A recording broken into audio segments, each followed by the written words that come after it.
معاشرت کے متعلق جو بگاڑ اور فساد کی صورتیں ہیں، ان معاشرتی بگاڑ کی کیا علتیں ہیں اور اس کے کیا اسباب ہیں، انشاءاللہ آج اس پر گفتگو کریں گے۔ اللہ تعالیٰ سے دعا گو ہوں اللہ تبارک و تعالیٰ سب سے پہلے قائل کو، اس کے بعد آپ تمام عاملین کو عمل کی توفیق عطا فرمائیں، آمین یا رب العالمین۔ معاشرہ ان افراد کو کہا جاتا ہے جہاں پر لوگوں کا جمع غفیر ہوتا ہے۔ مسلمانوں کی معیشت جہاں پر پائی جاتی ہے اسے معاشرہ کہا جائے گا۔ اس معاشرے کے سلسلے میں ضروری اور اہم بات جو اللہ کے نبی کریم صلی اللہ علیہ وسلم سے ہے کہ اپنے معاشرے کے خاص کر ان احوال کا ہمیں اہتمام کرنا چاہیے جو احوال ہمارے معاشرے میں درپیش ہوتے ہیں۔ کثرت سے اللہ کے نبی صلی اللہ علیہ وسلم کی زندگی کا اگر مطالعہ کیا جائے تو آپ کو پتہ چلے گا کہ اللہ کے نبی صلی اللہ علیہ وسلم نے اپنی زندگی میں معاشرے کو بڑا دخل دیا ہے، معاشرے کے معاملات میں کبھی کوتاہی نہیں کی ہے۔ حتیٰ کہ اللہ تبارک و تعالیٰ نے قرآن مجید کے اندر فَأَصْلِحُوا بَيْنَ أَخَوَيْكُمْ کے ذریعے کہا کہ جب معاشرے کے بگاڑ اور فساد کی جب باری آئے تو ایسی صورت میں صلح کا معاملہ آپسی طور پر کیا جانا چاہیے، صلح کے معاملات کو سلجھانے کی فکر کرنی چاہیے اور ان معاملات کو دیکھنا چاہیے جن معاملات سے بگاڑ اور فساد آتا ہے۔ چلیں انشاءاللہ باتیں آپ کے سامنے گوشے گزار کروں تاکہ آپ لوگوں کو پتہ چلے کہ معاشرے کے بگاڑ اور فساد میں کن چیزوں کا ہاتھ ہے۔ اول شے جو معاشرے کے بگاڑ اور فساد کا سبب بنتی ہے وہ چیز یہ ہے کہ آدمی چاہتا یہ ہے کہ اپنی بات لوگوں سے منوا لے، اپنی اس چیز کو لوگوں سے چاہے جو وہ چاہتا ہے، لیکن کبھی آپ دیکھیں گے وہ خود اس پر عمل پیرا نہیں ہوتا ہے۔ واضح الفاظ میں کہوں تو انسان کی ہمیشہ یہ چاہت ہوتی ہے کہ لوگ اس کے تمام حقوق کو ادا کریں، لیکن وہ کسی کا حق ادا کرنا نہیں چاہتا ہے۔ سب سے مصیبت والی بات یہی ہے، پریشانی اور دقت والی بات ہمارے اور آپ کے لیے یہی ہے کہ ہم نہیں چاہتے ہیں کہ کسی کا ہماری جانب سے حق ادا ہو، لیکن ہماری چاہت بڑی یہ ہوتی ہے کہ لوگ ہماری حق تلفی نہ کریں۔ یہ ممکن نہیں ہے کہ کسی معاشرے کے اندر آپ رہتے ہیں اور لوگوں کے حقوق آپ ادا نہ کریں اور اپنے حقوق کے لیے آپ لڑنے اور مارنے کے لیے تیار ہو جائیں۔ یہ معاشرے کے فسادات اور بگاڑ میں سے ہے کہ اپنے حقوق کو جس طرح آپ چاہتے ہیں لوگوں سے آپ کو لوگ آپ کا حق دیں، اسی طریقے سے آپ کو بھی چاہیے کہ آپ کے معاشرے کا حق ادا کرنے کی فکر کریں۔ عموماً ہمارے معاشرے کے بگاڑ اور فساد کا سبب یہی بنتا ہے کہ لوگوں کی حق تلفی، لوگوں کے ساتھ ان کا حق نہ دینا، یہ ہمارے فسادات میں اول درجہ رکھتا ہے، جس کی وجہ سے قرآن مجید کے اندر کہا گیا ان لوگوں کے بارے میں وَإِذَا قِيلَ لَهُمْ لَا تُفْسِدُوا فِي الْأَرْضِ قَالُوا إِنَّمَا نَحْنُ مُصْلِحُونَ۔ جب کہا جاتا ہے ایسے لوگوں سے کہ تم زمین کے اندر ایسی چیز، ایسی فساد کو کیوں برپا کرتے ہو، یہ چاہتے ہو کہ لوگ تمہارا حق تو ادا کریں لیکن تم لوگوں کے حقوق ادا نہیں کرتے ہو، قالوا انما نحن مصلحون۔ اے فسادیوں، اللہ تبارک و تعالیٰ کہتا ہے جو فساد مچاتے ہیں ان لوگوں کو سن لینا چاہیے کہ جو مصلحت کی بات کرتے ہیں، صلح کی بات کرتے ہیں، فساد کو دور کرنے کی بات کرتے ہیں، حقیقت میں یہی فسادی اور بگاڑنے والے ہیں۔ اللہ تبارک و تعالیٰ کا واضح کلام ہے ان لوگوں کے لیے جو چاہتے یہ ہیں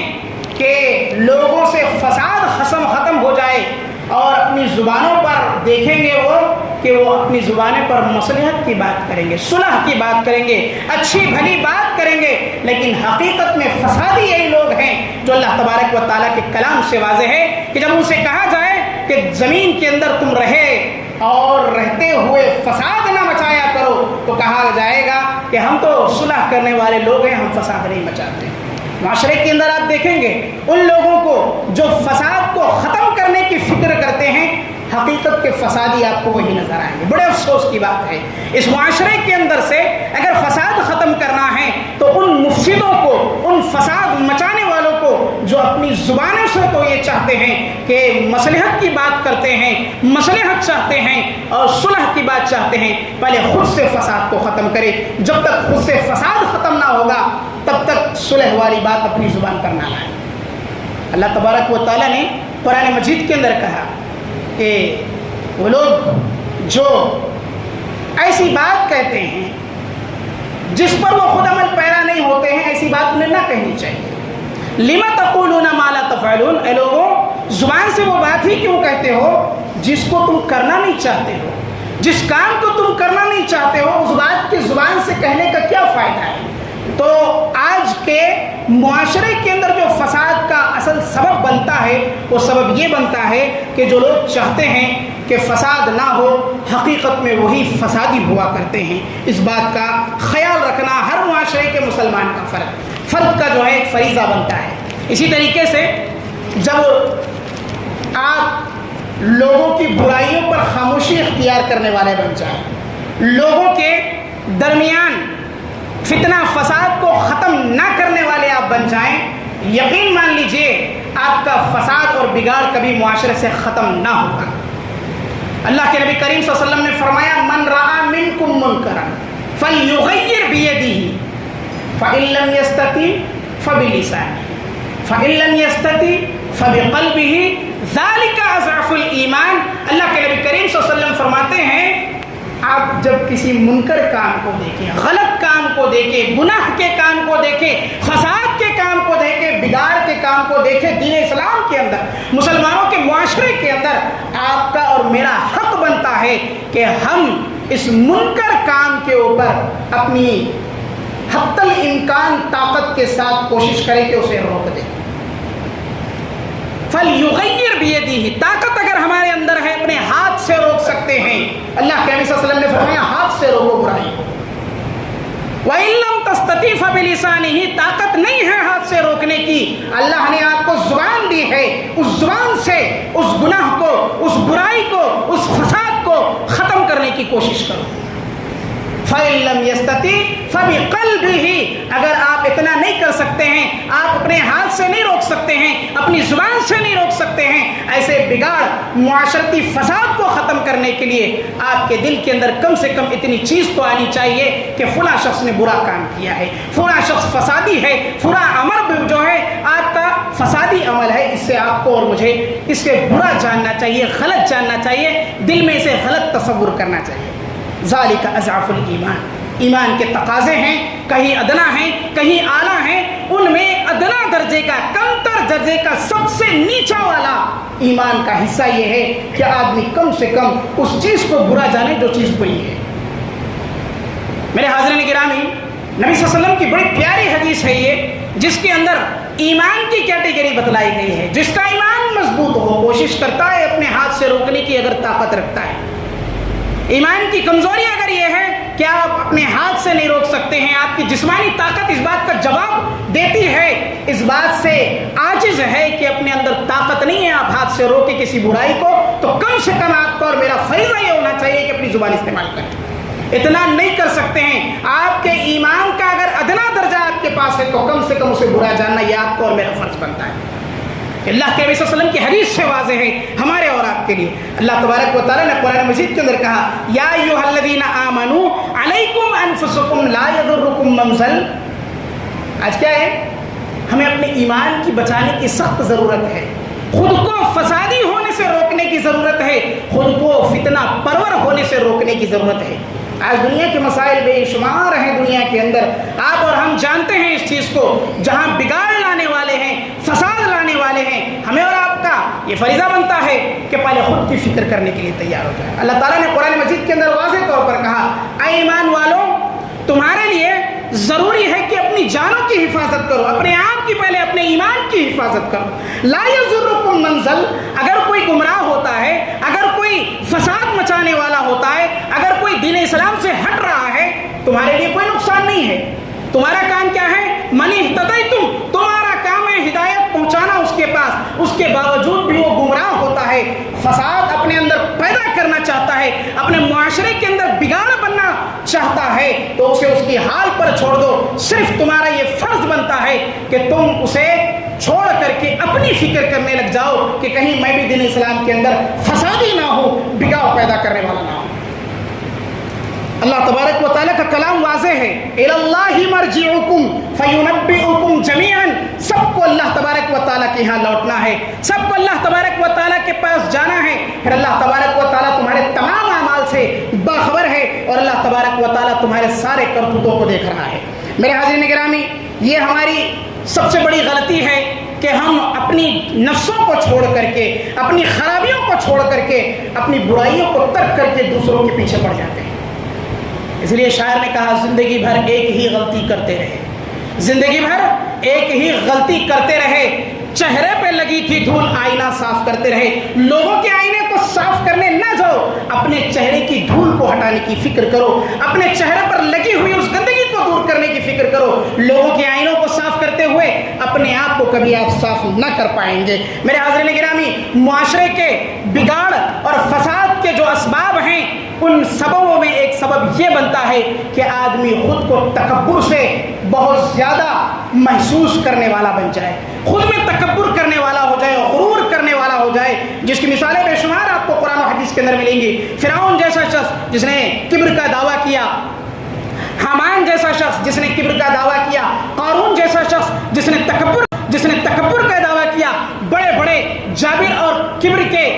بہت سے بادشاہ گزرے، ان کی آپ کو زندگیاں مل جائیں گی، لیکن یقین مان لیجئے اس کبر کو ختم کرنے کے لیے بڑا آسان طریقہ میرے نبی کریم صلی اللہ علیہ وسلم نے بتایا،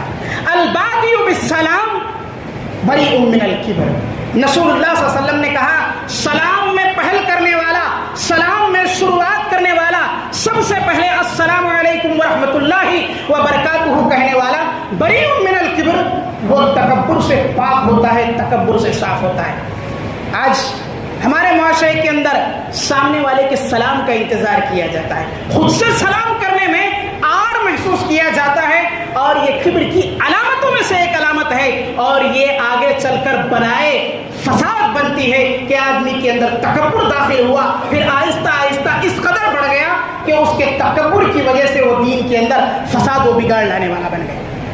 اس چیز کو ختم کرنا ہے۔ نبی صلی اللہ علیہ وسلم کی بڑی پیاری حدیث، البادی بالسلام، سلام میں پہل کرنے والا بریء من الکبر، وہ کبر سے بری ہو جاتا ہے، کبر سے پاک ہو جاتا ہے۔ اس کا اہتمام ہمیں اور آپ کو کرنے کی ضرورت ہے۔ اپنے معاشرے کے اندر جن چیزوں کا بگاڑ فساد آنا ہے، ان میں ایک یہ ہے کہ ہم نے اپنی زبانوں سے حیا ختم کر لی۔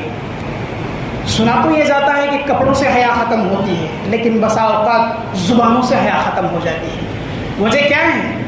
وجہ جانتے ہیں؟ زبان سے بے حیائی کا مطلب یہ ہے اخلاق کی گراوٹ۔ اپنے اخلاق کو ہم نے اتنا گرا لیا کہ سامنے والے اپنے بھائی کی عزت کا خیال ہم نے ترک کر دیا، اپنے بھائی کی عزت کو اپنی زبانوں سے اچھالا، اپنے بھائی کا مذاق بنا کے رکھ دیا، اپنے بھائی کی غیبت کی، اپنے بھائی کے عیبوں کو ٹٹول کر لوگوں کے سامنے بیان کیا، اس کی عزتوں کا کھلواڑ اپنی زبان سے کیا۔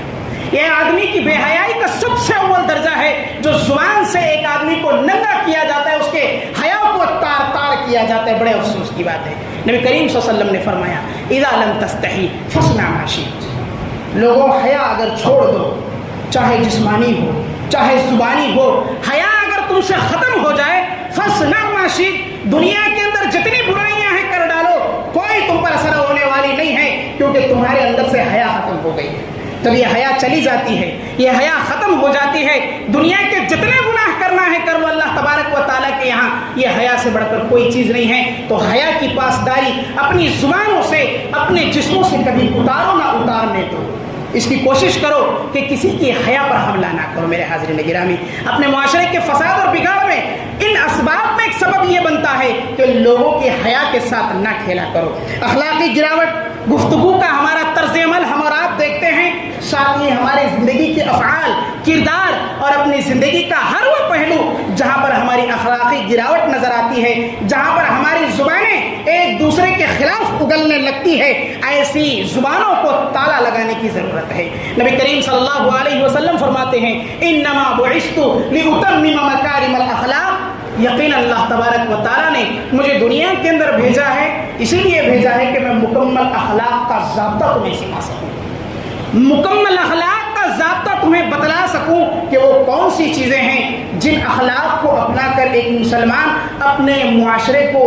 بگاڑ سے محفوظ رکھ سکتا ہے، بچا سکتا ہے۔ میرے حاضرین گرامی، اخلاقی گراوٹیں یہ ایسی ہیں جس کی وجہ سے انسان لوگوں کی نظروں سے خود بھی گر جاتا ہے، لہٰذا اس سے اجتناب کی ہمیں اور آپ کو ضرورت ہے۔ اسی طریقے سے ہمارے معاشرے کے بگاڑ اور فساد میں ایک سبب یہ انتہا درجے کی غفلت ہے۔ ایک غفلت یہ کہ آدمی دینداری سے دور ہو گیا، ایک غفلت انتہا درجے کی ہے کہ فرائض دین سے بھی دور ہو گیا۔ یہ غفلت کی سب سے اعلیٰ کوالٹی ہے آدمی کے اندر کہ آدمی نہایت غافل ہو گیا تمام امور سے، وہ دنیاوی اور دینی امور سے، یہ غفلت کی انتہا ہے۔ اسی لیے اللہ تبارک و تعالیٰ نے قرآن مجید کے اندر کہا وَإِنَّ كَثِيرًا مِّنَ النَّاسِ عَنْ آيَاتِنَا لَغَافِلُونَ، یقیناً اللہ تبارک و تعالیٰ کے بہت سے لوگ ایسے ہیں جو اللہ کی آیتوں سے غفلت برت لیتے ہیں، جس کی وجہ سے اللہ تبارک و تعالیٰ نے ایسے لوگوں کو غافل کہا ہے، اور یہ غفلت برتنے والے لوگ ہوں گے اللہ تبارک و تعالیٰ کے یہاں۔ اللہ کی آیات سے اتنی غفلت کہ قرآن مجید کو نہ پڑھا، نہ پڑھنے کی کبھی فکر کی، احادیث نبویہ کو نہ کبھی سنا، نہ سننے کی کبھی فکر کی، اور نہ ہی منہج سلف کی زندگیوں پر کبھی روشنی ڈال سکا۔ دین اسلام سے غفلت کا تقاضا یہ کہ فرائض دین کو ختم کر دیا، فرائض دین سے غافل رہا دنیا کے اندر، جس کی وجہ سے اللہ تبارک و تعالیٰ نے قرآن مجید کے اندر دوسری جگہ کہا ان لوگوں کے بارے میں جو غفلت سے زندگی گزار کر چلے جاتے ہیں، سم بکم عمی فہم لا یعقلون۔ تین قسم کے لوگ ہیں، سم بہرا، جس کو اللہ تعالیٰ نے کان تو دیے ہیں لیکن اس کے کانوں کا کوئی فائدہ نہیں ہے کیونکہ وہ دنیا کے اندر غفلت کی زندگی گزارتا ہے۔ بکمن، ایسا گونگا، اللہ نے زبان دی، بولنے کی طاقت دی، سمجھانے کی صلاحیت دی، اس کے باوجود بھی دنیا کے اندر اتنی غفلت، نہ قرآن کو پڑھا، نہ پڑھایا، نہ سنا، نہ سنایا، نہ حدیث رسول صلی اللہ علیہ وسلم پر عمل کیا، نہ لوگوں کو کرنے کا حکم دیا۔ ایسا اندھا جس کو اللہ تبارک و تعالیٰ نے آنکھیں تو دی لیکن اس کی آنکھوں کا کوئی فائدہ نہیں ہے کیونکہ اس آنکھوں سے اس نے قرآن مجید کی کبھی تلاوت کی توفیق اللہ تعالیٰ سے نہ پوچھی، اللہ تبارک و تعالیٰ سے نہ مانگی، احادیث نبویہ کو کبھی اپنی آنکھوں کے سامنے سے نہ گزارا۔ یہ وہ اندھا ہے جس کو اللہ تبارک و تعالیٰ نے آنکھیں تو دی لیکن اس کی آنکھوں کا کوئی فائدہ نہیں ہے۔ فہم لا یعقلون، اللہ تعالیٰ نے کہا یہ دیوانہ ہے، اس کو عقل ہی نہیں ہے، عقل ہونے کے باوجود بھی یہ عقل سے پیدل ہے۔ افسوس کی اس بات کہ ہمیں اللہ تعالیٰ نے آنکھ سے نوازا، اپنی نعمت بصارت دی ہے، کان سے نوازا، اللہ تبارک و تعالیٰ نے زبان سے نوازا، اللہ نے عقل سلیم عطا کیا، اس کے باوجود بھی ہم اس کا صحیح استعمال آج نہیں کرتے۔ گناہوں میں پڑھ کر اپنے انعام جو ہے اللہ تبارک و تعالیٰ کی نعمتوں کا ضیاع کرتے ہیں، بیکار وقت اور بیکار جگہوں پر ان کا استعمال کرتے ہیں، جس کی وجہ سے اللہ تبارک و تعالیٰ نے ان کے بارے میں کہا یہ غافل لوگ ہیں دنیا سے، دین سے، اور ان کا نقصان یہ کہ یہ دنیا کے اندر اور دین کے اندر بگاڑ و فساد لانے والے لوگ ہیں۔ میرے حاضرین گرامی، انہی لوگوں میں سے جن لوگوں کے بارے میں کہا گیا کہ معاشرے کے بگاڑ اور فساد کا سبب بنتے ہیں، یہ ہے سختی کا آ جانا، دلوں کے اندر سختی،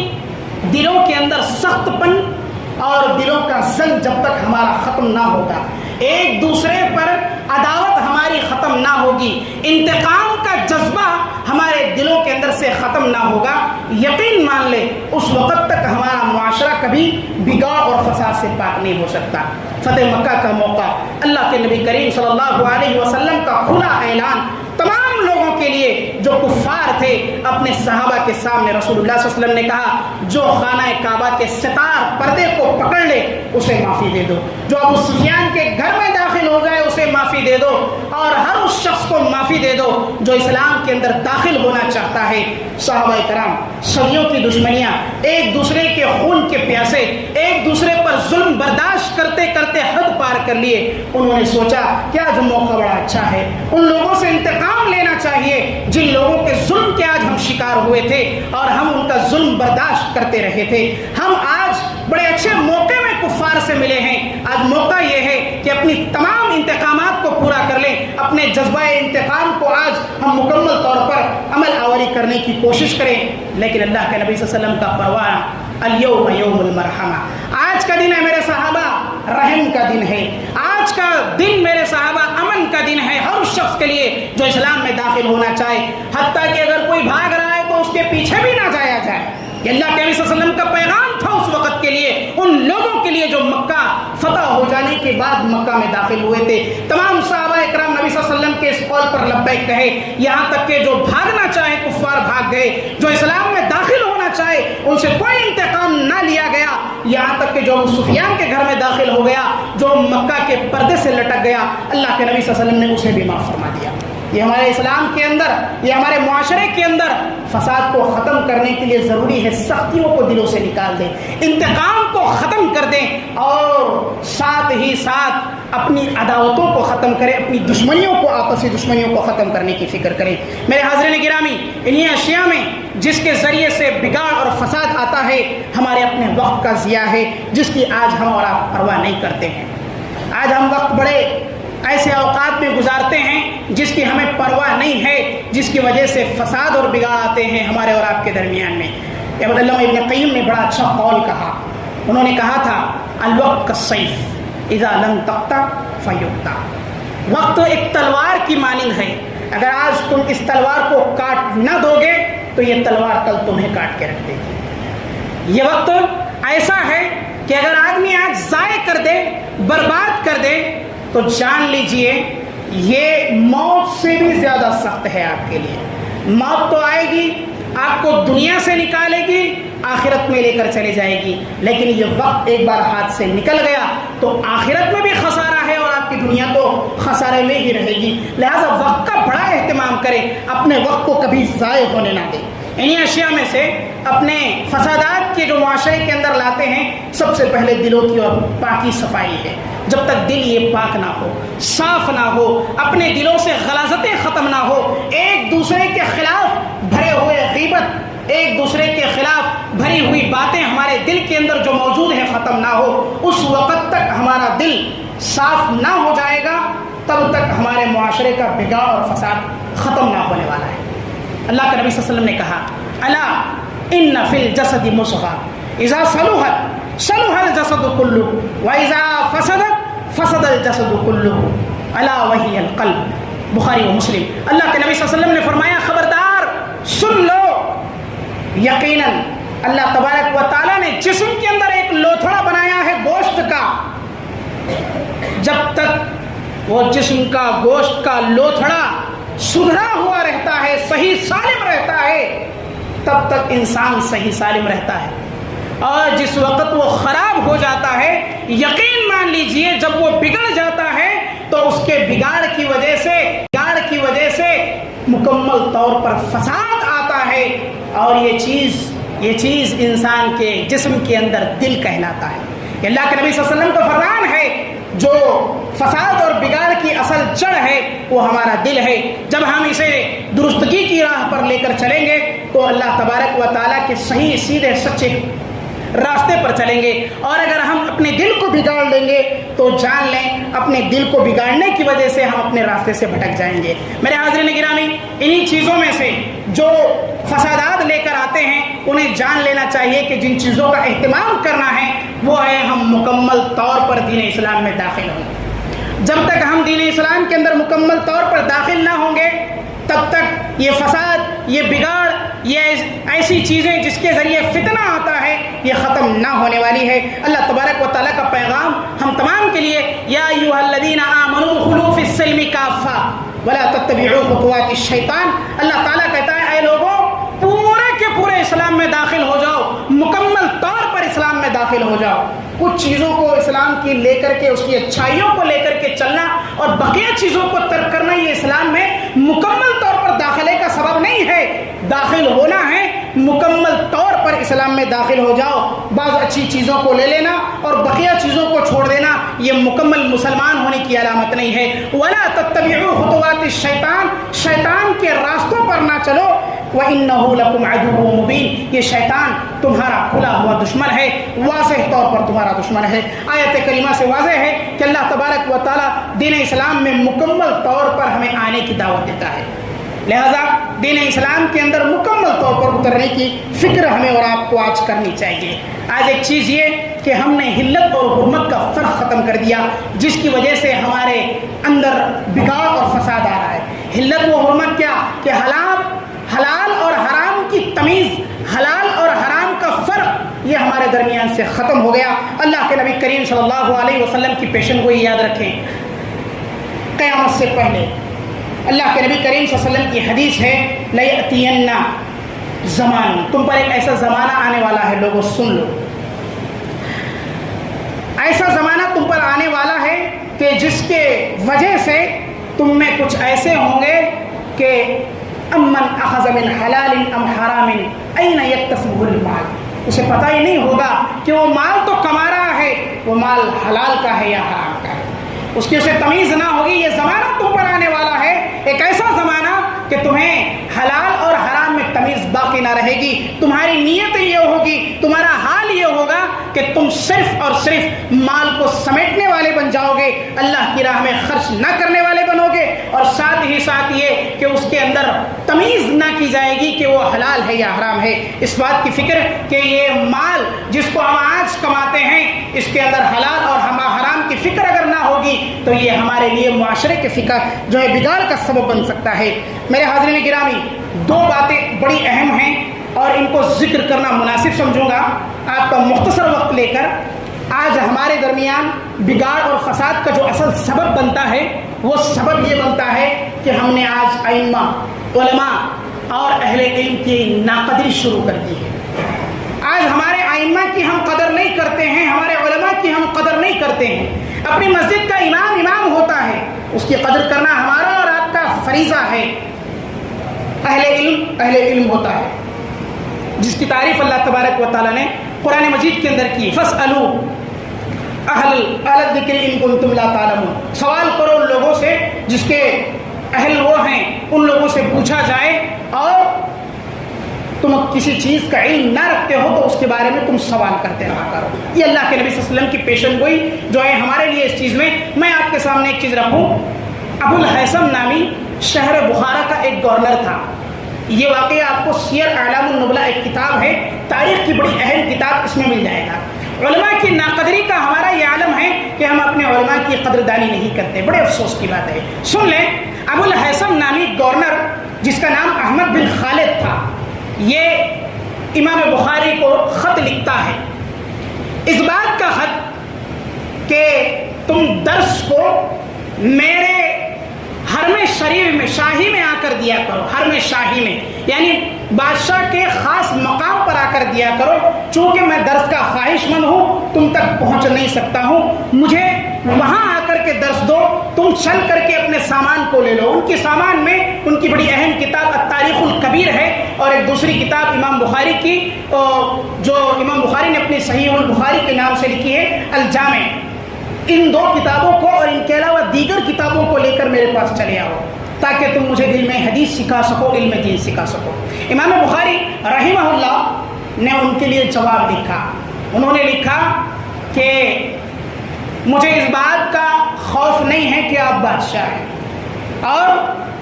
میں اس بات سے بھی واقف ہوں کہ اللہ تبارک و تعالیٰ کل قیامت کے دن مجھے اس بات کا سوال کرے گا کہ میں کسی علم کو چھپاؤں، کسی علم کو جان لوں، تو اللہ تبارک و تعالیٰ اس کی پکڑ رکھے گا۔ حدیث کے اندر ہے من سئل عن علم فکتمہ الزم من نار یوم القیامہ، اللہ تبارک و تعالیٰ اس شخص کو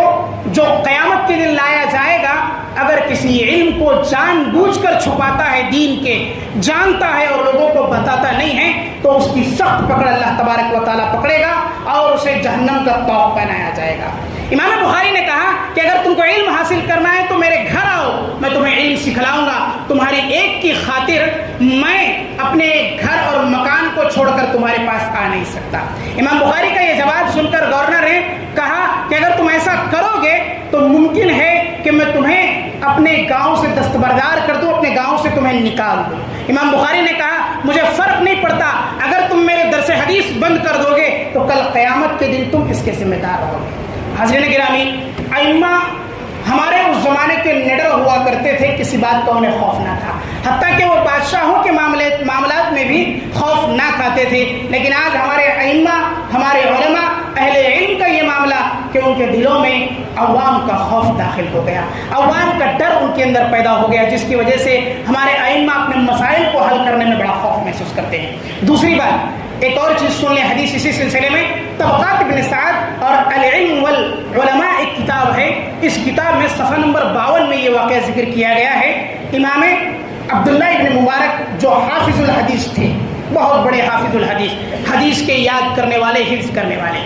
ہارون رشید ایک وقت کا بہت بڑا خلیفہ گزرا ہے۔ اس کا گزر ایک مقام رقہ میں رکنا ہوتا ہے، وہاں ٹھہرتا ہے، اس کے ساتھ اس کی اپنی اہلیہ ہوتی ہے، زبیدہ اس کا نام ہوتا ہے۔ زبیدہ دیکھتی ہیں کہ لوگ دوڑ دوڑ کر کے، بھاگ کر کے اس عالم دین کے پاس جا رہے ہیں اور اس خلیفہ کی کوئی قدر نہیں ہے، اسے کوئی دیکھنے والا نہیں ہے۔ سوال کیا جاتا ہے، پوچھا جاتا ہے لوگوں سے کہ کیا بات ہے، لوگوں کے اس دوڑنے کی وجہ کیا ہے؟ تو کہا گیا حافظ الحدیث عبداللہ ابن مبارک رحمہ اللہ مقام رقہ میں لوگوں کو درس حدیث دینے کے لیے پہنچ رہے ہیں۔ عالم یہ کہ لوگ اتنے خوش ہو کر کے اتنا دوڑ رہے ہیں ان کے جانب۔ رقیہ جو ان کا نام تھا، ہارون رشید کی جو بیوی تھی ان کا نام زبیدہ نام تھا، انہوں نے کہا کہ مقام رقہ کے اندر میں دیکھتی ہوں اللہ کی قسم اگر حقیقت میں کوئی بادشاہ ہے تو علم والا بادشاہ ہے، چونکہ خوف علم اور خوف خدا ان کے اندر داخل ہے، جس کی وجہ سے وہ عبداللہ ابن مبارک کے پاس علم کے شوق کے خاطر دوڑے جاتے ہیں، اور جبکہ ایک بادشاہ کے پاس لوگ صرف اس غرض سے، اس ڈر سے آتے ہیں کہ کہیں ان کے ساتھ پولیس ہوتی ہے اور انہیں جو ہے زبردستی نہ لایا جائے۔ تو حقیقت میں اہل علم بادشاہ ہوتا ہے، ان کا اپنا ایک رعب و دبدبہ ہوتا ہے۔ آج ہمارے علماء سے یہ چیز خالی ہو چکی ہے۔ اللہ تبارک و تعالیٰ سے دعا گو ہوں، اللہ تبارک و تعالیٰ ہمارے ائمہ علماء کو نڈر بنائیں اور دین کے تمام مسائل کو حل کرنے میں آگے بڑھنے اور پیش آگے چل کر مقدم رہنے کی اللہ تعالیٰ انہیں توفیق عطا کرے۔ آمین یا رب العالمین۔ وصلی اللہ علی نبینا وما علینا الا البلاغ المبین۔